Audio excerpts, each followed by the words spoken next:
है तो मैं आपसे झूठ तो नहीं बोलूँगा, क्योंकि अगर मैं आपसे झूठ बोलूँ तो अल्टीमेटली आप लोग मेरी गर्दन पकड़ेंगे कि ये बोला।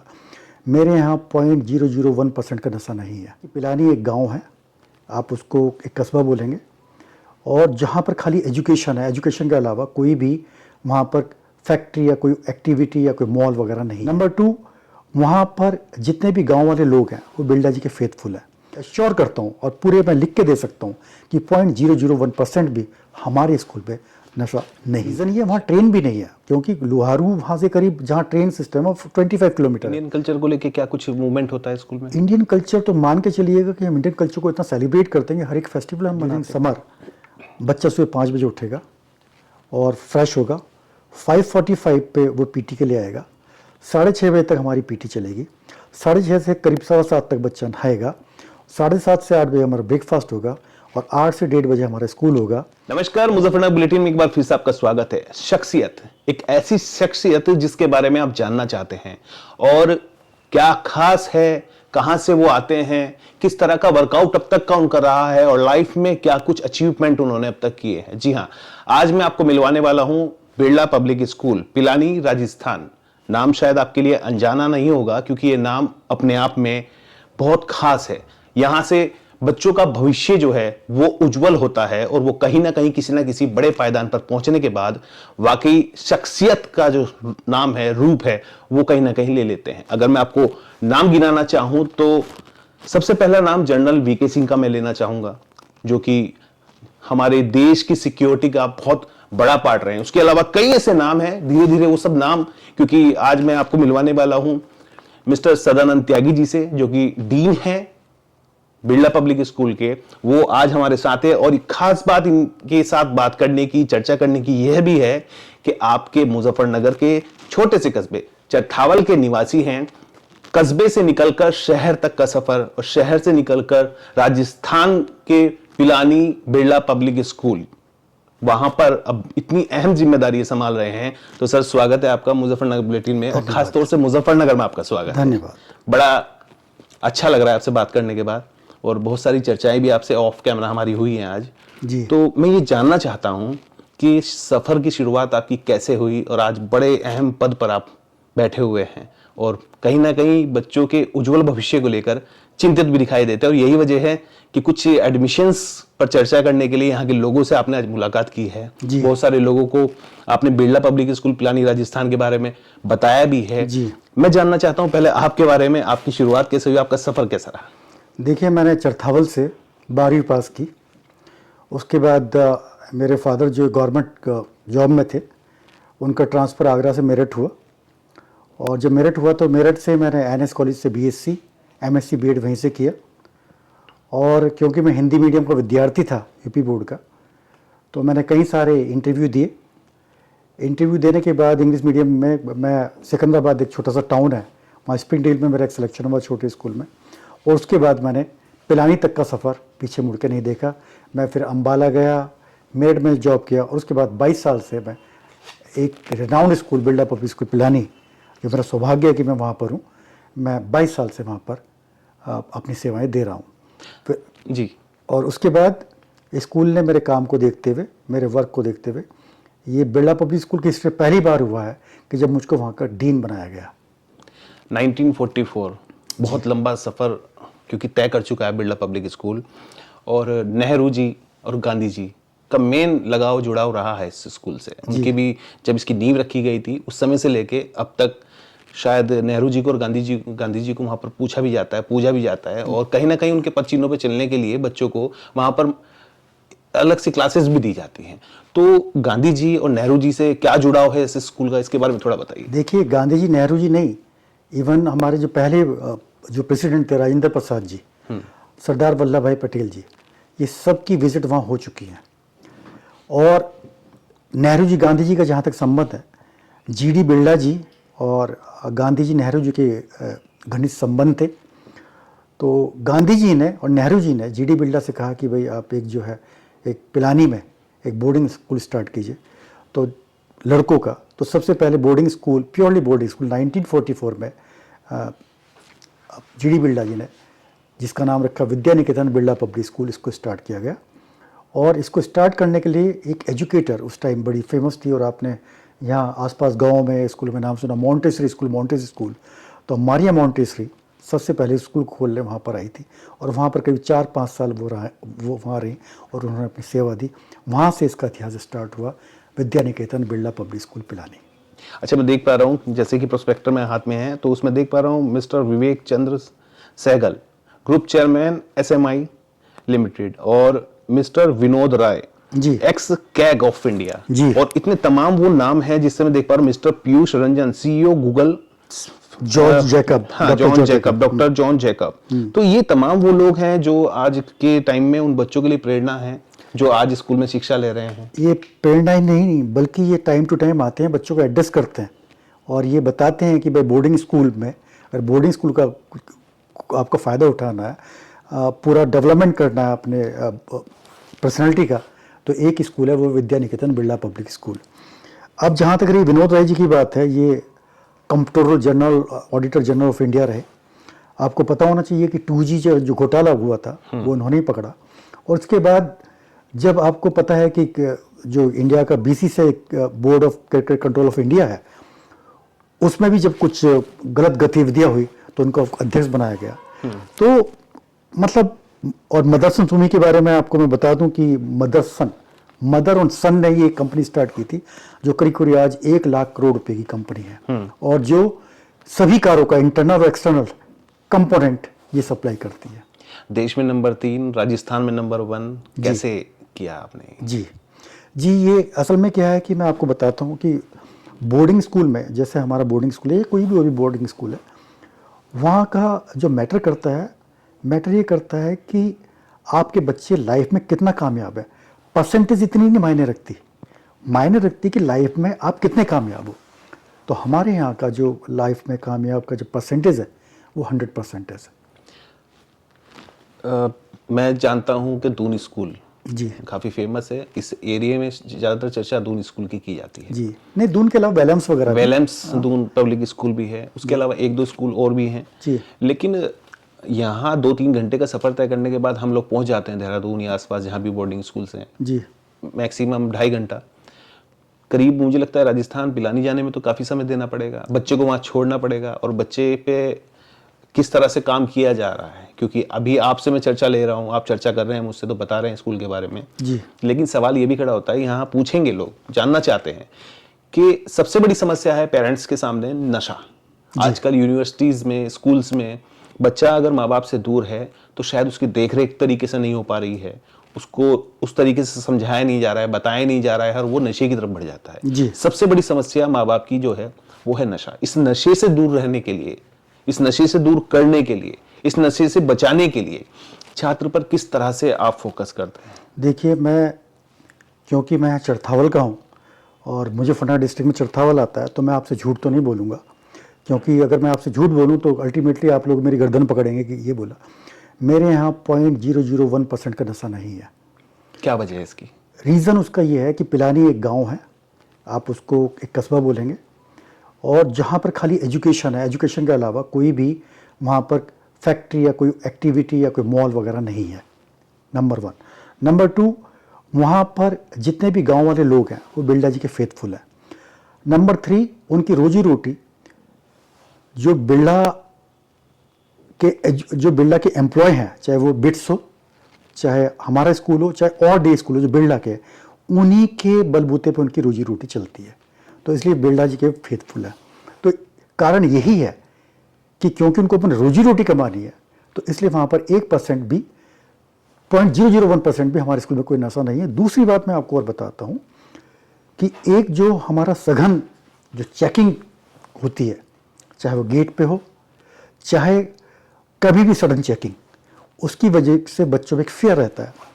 तीसरा ये कि हमारी लोगों की पास हिस्ट्री है कि हम इनडिसिप्लिन बिल्कुल भी टॉलरेट नहीं करते किसी भी उस पर। तो इसलिए मैं ये तो एश्योर करता हूँ और पूरे मैं लिख के दे सकता हूँ कि 0.001% भी हमारे स्कूल पे नशा नहीं है। शायद यही वजह है कि आसपास गांव वाला पूरा माहौल है और मॉल नहीं है और हाईटेक सिटीज नहीं है, इस वजह से ज़्यादा इसका प्रभाव पड़ता है। इसका एक रीज़न ये है, वहाँ ट्रेन भी नहीं है, क्योंकि लोहारू वहाँ से करीब, जहाँ ट्रेन सिस्टम है 25 किलोमीटर है वहाँ से।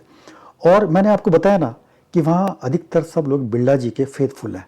तो इस वजह से, क्योंकि जो भी कोई गंदी चीज़ सप्लाई करेगा वो लोकल लोग करते हैं, और लोकल लोग सब बिरला जी के फेथफुल हैं। जैसे मेरे स्कूल में करीब 250 वर्कर काम कर रहा है, तो क्यों अपने स्कूल का वो नुकसान चाहेंगे? क्योंकि अगर वो इस केस में पकड़े जाएंगे तो उनको तुरंत बाहर कर दिया जाएगा, तो उनको अपनी रोजी रोटी कमानी है, उनको अपने बच्चों को पढ़ाना, तो ऐसा काम वो क्यों करेंगे? दूसरी बात मैंने आपको अभी बताया कि सिक्योरिटी। तीसरी बात ये, बच्चों को हम संस्कार देते हैं, उनको मॉरल वैल्यूज़ देते हैं, उनको हर टाइम बिजी रखते हैं, वो ऐसा काम क्यों करेंगे? इंडियन कल्चर को लेके क्या कुछ मूवमेंट होता है स्कूल में? इंडियन कल्चर तो मान के चलिएगा कि हम इंडियन कल्चर को इतना सेलिब्रेट करते हैं कि हर एक फेस्टिवल हम मनाते हैं, चाहे वो ईद हो, चाहे गुरु नानक जयंती हो, चाहे रक्षाबंधन हो, कोई भी त्यौहार क्यों ना हो, हमारे यहाँ किसी भी धर्म का भेदभाव नहीं होता है।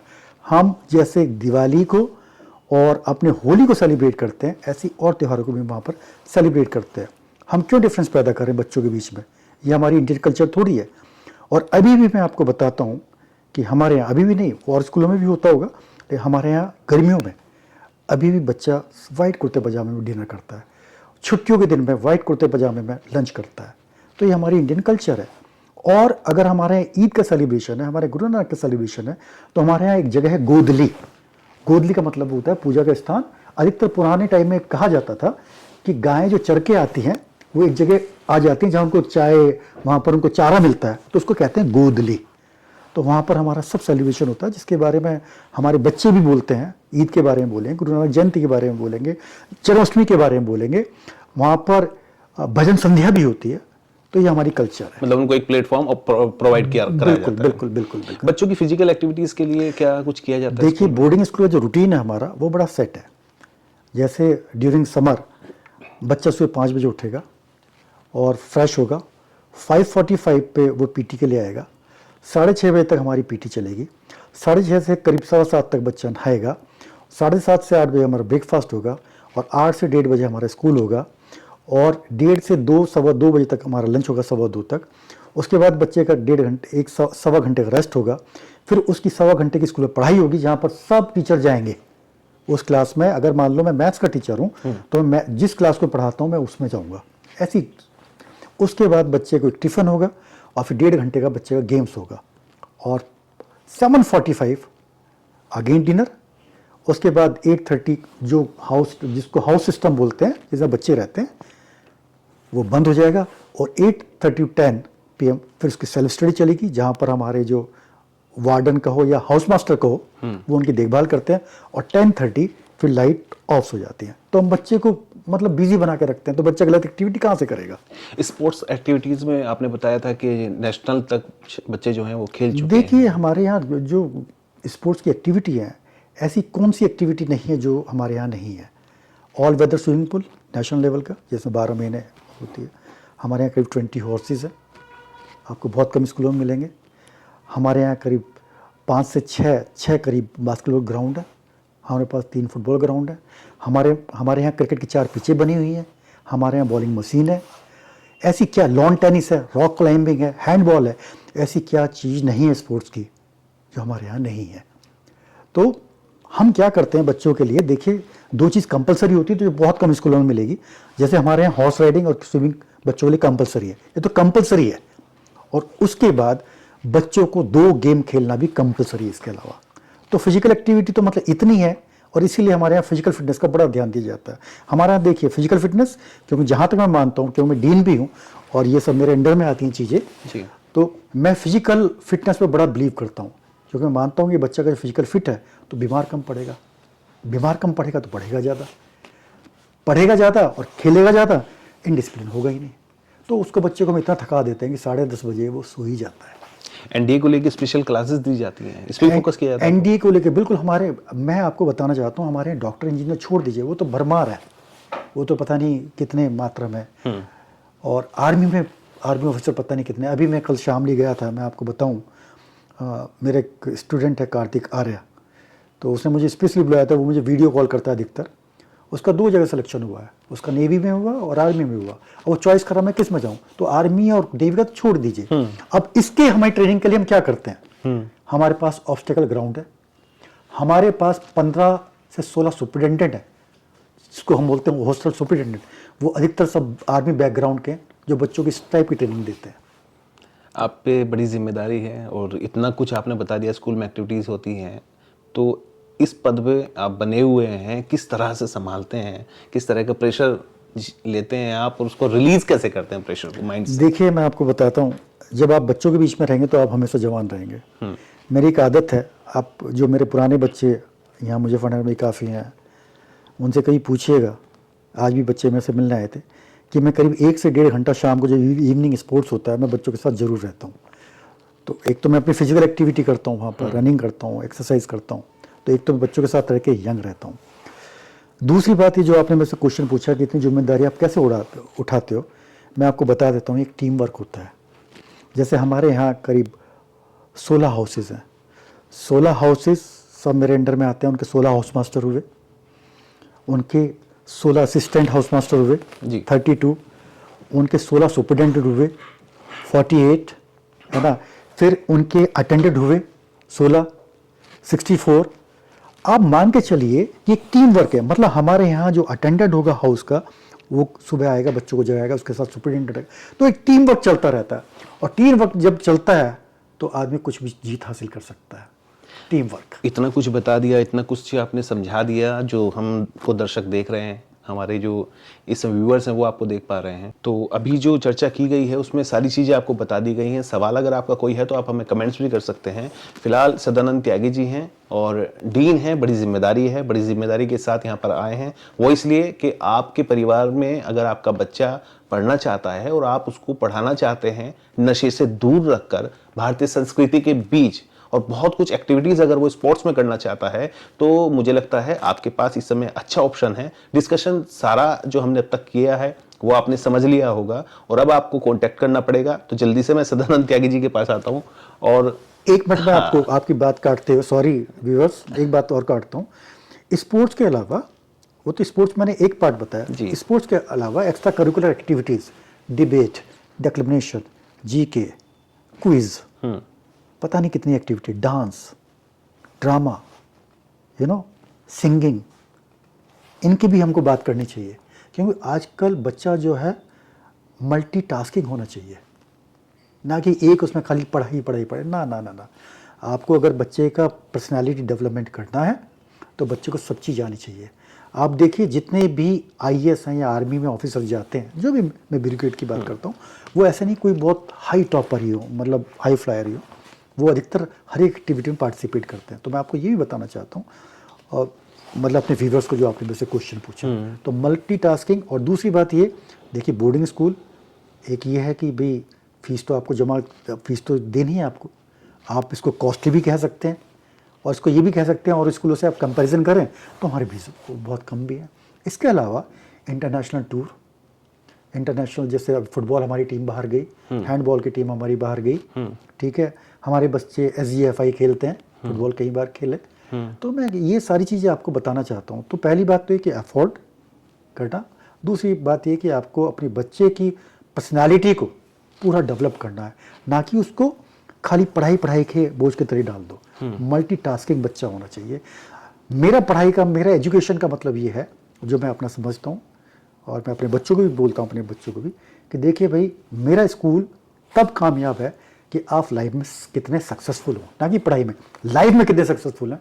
तो मैं तो देखता हूँ अपने बच्चों को, जितने भी मेरे स्कूल से बच्चे निकले हुए हैं, करीब 100% बच्चे अपनी लाइफ में कामयाब हैं। सर बहुत बहुत धन्यवाद हमारे साथ जुड़ने के लिए। और हमारे व्यूअर्स आज आपको सुन रहे होंगे तो शायद उनकी आधे से ज़्यादा समस्याएं तो इस वीडियो को देखने के बाद ही समाप्त हो जाती है, क्योंकि हम लोग जब बड़े होते हैं, हमारे बच्चे जब बड़े होते हैं, हमारी समस्याएं बढ़नी शुरू हो जाती हैं जी। तो कहीं ना कहीं आपने उन माता पिताओं की टेंशन भी आज इतनी रिलीज कर दी है कि अब शायद उनके पास ऑप्शन रहा ही नहीं होगा। अब अगर वो बच्चे को अच्छी एजुकेशन देना चाहेंगे और इंडियन कल्चर में ढालते हुए, या ये कहें कि बहुत सारी समस्याओं से बच्चों को बचाना चाहेंगे और अच्छे स्कूल में एडमिशन करना चाहेंगे, तो मुझे लगता है कि आपको अब कहीं जाने की ज़रूरत नहीं है। आप मेरे पीछे देख पा रहे होंगे, विद्या निकेतन बिरला पब्लिक स्कूल, पिलानी, और राजस्थान। 4 घंटे का रास्ता है।